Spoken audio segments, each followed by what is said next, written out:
भारतीय शासन और राजनीति के पेपर में हम लोग आज पढ़ेंगे राष्ट्रपति, जिसे इंग्लिश में प्रेसिडेंट कहा जाता है। हम सभी जानते हैं कि भारतीय संघ की कार्यपालिका के प्रधान को राष्ट्रपति कहा जाता है। संघ की कार्यपालिका शक्ति राष्ट्रपति में निहित होती है। हालांकि भारत में संसदात्मक शासन प्रणाली प्रचलित है, इसलिए राष्ट्रपति कार्यपालिका का औपचारिक प्रधान होता है और मंत्रिमंडल वास्तविक रूप से कार्यकारी प्रधान होता है। औपचारिक प्रधान होने के कारण संसदात्मक शासन व्यवस्था में राष्ट्रपति को वास्तविक शक्तियां नहीं दी जाती हैं, लेकिन उसके जो पद को सत्ता और गरिमा युक्त बनाया गया है और वो राज्य के शक्तिशाली शासक होने की अपेक्षा भारतीय राज्य की एकता का प्रतीक माना जाता है। हालांकि उसकी स्थिति वैधानिक अध्यक्ष की है, फिर भी शासन में उनका पद ऐसी दूरी के समान है जो संकट के समय संवैधानिक यंत्र को संतुलित कर सकता है। सही मायने में उनका जो पद है वो गौरव का पद कहलाता है। शान, शक्ति और गौरव की दृष्टि से राष्ट्रपति वह प्रथम व्यक्ति है जो कि अपनी पहचान बनाए रखता है और संवैधानिक व्यवस्था में भी राष्ट्रपति का प्रतिष्ठित पद राज्य श्रेष्ठ सामाजिक संस्था और वैधानिकता की आवश्यकता माना गया है। राष्ट्रपति के निर्वाचन हेतु संविधान द्वारा निम्नलिखित योग्यताएं निर्धारित की गई हैं, जैसे कि राष्ट्रपति भारत का नागरिक होना चाहिए। दूसरी बात है कि वह 35 वर्ष से कम उसकी उम्र नहीं हो। उसमें वे सभी योग्यताएं होनी चाहिए जो लोकसभा के सदस्य बनने के लिए आवश्यक है। वह किसी लाभ के पद पर ना हो, लेकिन इसमें कुछ एक्सेप्शंस दिए गए हैं। वो इस प्रकार है कि जैसे वह संघीय अथवा राज्य सरकार में मंत्री हो, राज्य का गवर्नर होना, राज्यपाल होना, संघ का उपराष्ट्रपति होना या राष्ट्रपति पद के लिए पुनः निर्वाचन में खड़ा होना। संसद या विधानमंडल का सदस्य चुनाव तो लड़ सकता है, लेकिन वह चुने जाने के बाद संसद या विधानमंडल का सदस्य नहीं रह सकता है। 1 फरवरी 1974 में संसद ने एक कानून पारित करके जिसके द्वारा राष्ट्रपति के लिए चुनाव लड़ने वाले उम्मीदवार को 2500 रुपए जमानत के रूप में जमा कराने आवश्यक बताए थे। इसके अलावा इस कानून के अंतर्गत राष्ट्रपति का चुनाव लड़ने वाले उम्मीदवार का नाम निर्वाचक मंडल के 10 सदस्यों द्वारा प्रस्तावित और 10 सदस्यों द्वारा अनुमोदित होना आवश्यक था। 5 जून 1997 में राष्ट्रपति द्वारा जारी किए गए अध्यादेश के अनुसार राष्ट्रपति के चुनाव के लिए जमानत राशि बढ़ा करके 2500 से बढ़ाकर 15,000 रुपये कर दी गई। इसके अतिरिक्त राष्ट्रपति पद के उम्मीदवार का नाम कम से कम 50 प्रस्तावक और 50 अनुमोदक का होना आवश्यक कर दिया गया है। क्लियर हो गई अभी बात कि पहली बात तो 35 वर्ष की आयु हो, भारत का नागरिक हो, लाभ के पद पर कार्य नहीं करता हो, लेकिन इन सब जो ये है कि वो मंत्री हो या गवर्नर रह चुका हो अथवा कि विधानमंडल का सदस्य हो, इन सब बातों का ध्यान वो राष्ट्रपति पद के लिए चुनाव लड़ सकता है। पहले ये 10 प्रस्तावक और 10 अनुमोदक थे, जो कि अब बढ़कर के 50 प्रस्तावक और 50 अनुमोदक हो गए हैं। राष्ट्रपति का कार्यकाल 5 वर्ष का माना जाता है और वह री इलेक्टेड भी, पुनः निर्वाचन भी हो सकता है। संविधान के अंतर्गत राष्ट्रपति बार बार निर्वाचित हो सकता है, लेकिन इसके विपरीत आपको एक बात ध्यान रखनी है, अमेरिका में राष्ट्रपति केवल 2 ही बार इस पद पर रह सकता है। भारत के राष्ट्रपति का पद केवल 3 कारणों से रिक्त हो सकता है, या तो वह स्वयं त्यागपत्र दे दे, या उसका देहांत हो जाए, अथवा उसे संवैधानिक प्रक्रिया यानी कि महाभियोग द्वारा हटा दिया जाए। ऐसी स्थिति में उपराष्ट्रपति ऑटोमेटिकली इस पद को ग्रहण कर लेता है, लेकिन 6 महीने के अंदर राष्ट्रपति का चुनाव होना आवश्यक है। अगर नए राष्ट्रपति का चुनाव किसी कारणवश नहीं हो सकता है, तो पहले वाले राष्ट्रपति उस समय तक अपने पद पर बना रहेगा जब तक उसका उत्तराधिकारी पद न संभाल ले। त्यागपत्र राष्ट्रपति को उपराष्ट्रपति को भेजना होता है। उपराष्ट्रपति को इसकी सूचना तुरंत लोकसभा के स्पीकर को देनी पड़ती है। क्लियर हो गया बिल्कुल कि 3 स्थितियों में ही राष्ट्रपति का पद खाली रह सकता है, या तो उसकी डेथ हो जाए, या वो कि भाई त्यागपत्र दे दे, अथवा महाभियोग की प्रक्रिया द्वारा उसे हटा दिया जाए। और इसमें उपराष्ट्रपति पद राष्ट्रपति का पद ग्रहण कर लेता है और इसकी सूचना उसे तुरंत लोकसभा स्पीकर को देनी पड़ती है। राष्ट्रपति को जो नए वेतन और भत्ते नए नियमों के अनुसार देय होते हैं। विशेषाधिकार जो होता है वो ये होता है कि अनुच्छेद 361 के अनुसार राष्ट्रपति को अपने अधिकारों तथा शक्तियों के प्रयोग के लिए किसी भी न्यायालय के प्रति उत्तरदायी नहीं ठहराया जा सकता है। उसके कार्यकाल में उसे गिरफ्तार अथवा बंदी नहीं बनाया जा सकता है। उसके विरुद्ध कोई भी दीवानी कार्रवाई या फौजदारी कार्रवाई या किसी भी तरह का मुकदमा 2 महीने पहले नोटिस देना पड़ता है। बिना किसी नोटिस के राष्ट्रपति के विरुद्ध किसी भी प्रकार का मुकदमा नहीं चलाया जा सकता है। तो ऐसी स्थिति में ये उसको विशेषाधिकार माना जा सकता है। राष्ट्रपति पर महाभियोग की प्रक्रिया संविधान की धारा 61 में इसका उल्लेख किया गया है। और ये ध्यान देने की बात है कि अभी तक हमारे यहाँ किसी भी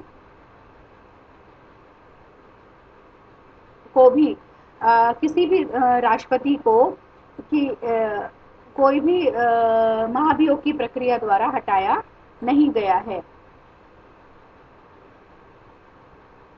धारा 61 के अनुसार संसद के दोनों सदनों में से जो सदन आरोप लगाना चाहता है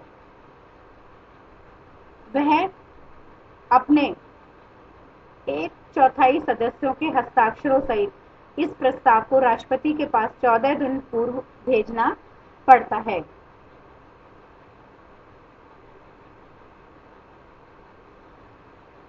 जहां तक जब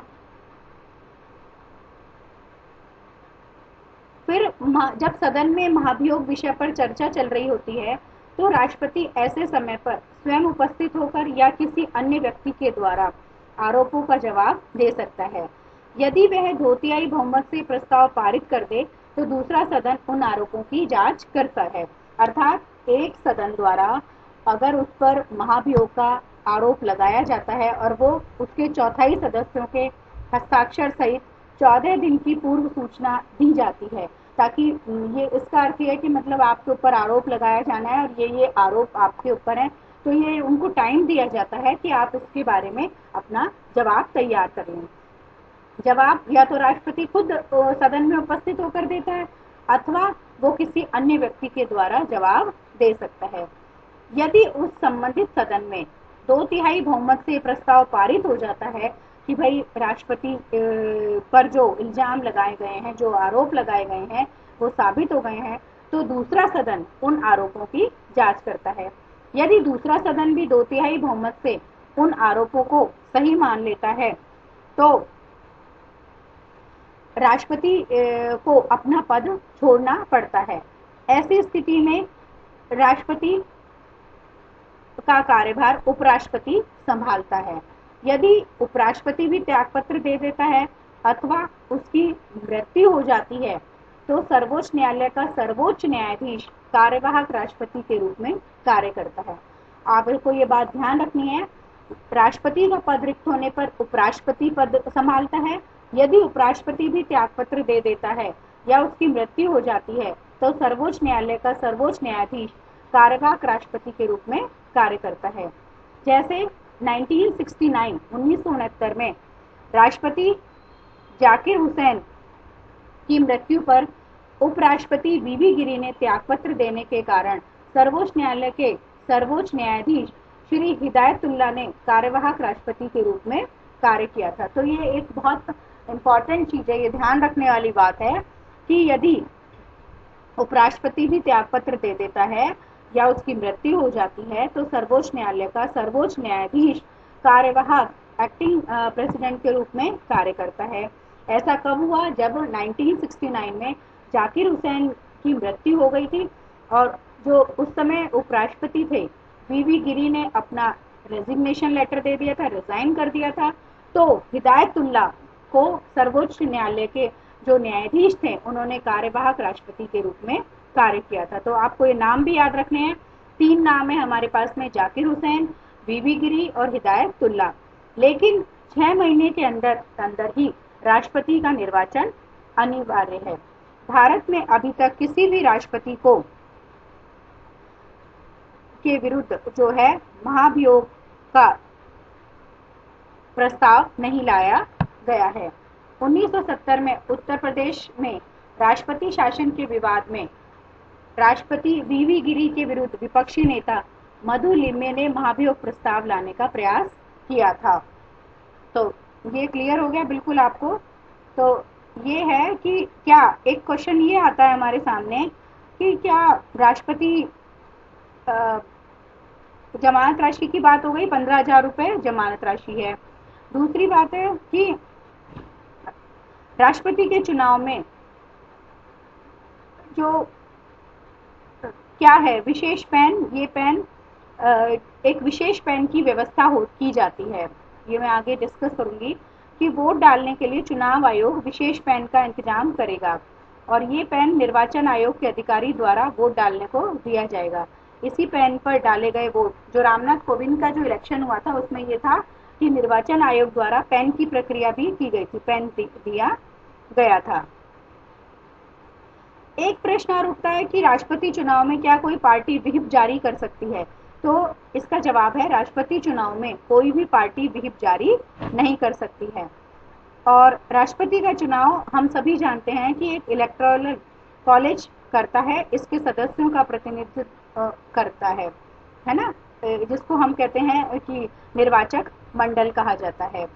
तो इस तरह से हम प्रेसिडेंट के बारे में हमने पढ़ा और अगले हम वीडियो में हम देखेंगे कि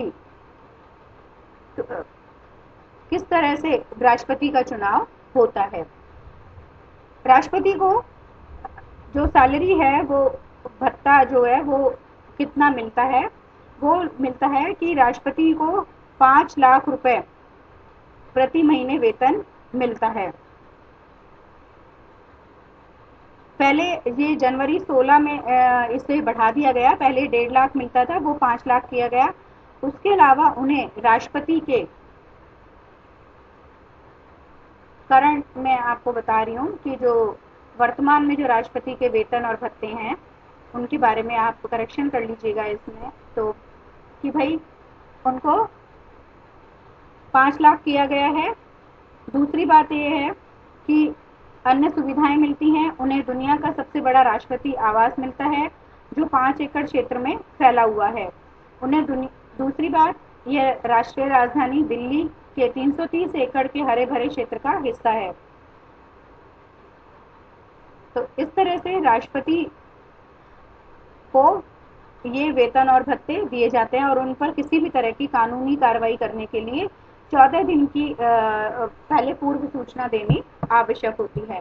तो राष्ट्रपति का चुनाव के बारे में हम अगले वीडियो में चर्चा करेंगे कि राष्ट्रपति का चुनाव किस तरह से होता है। Thank you.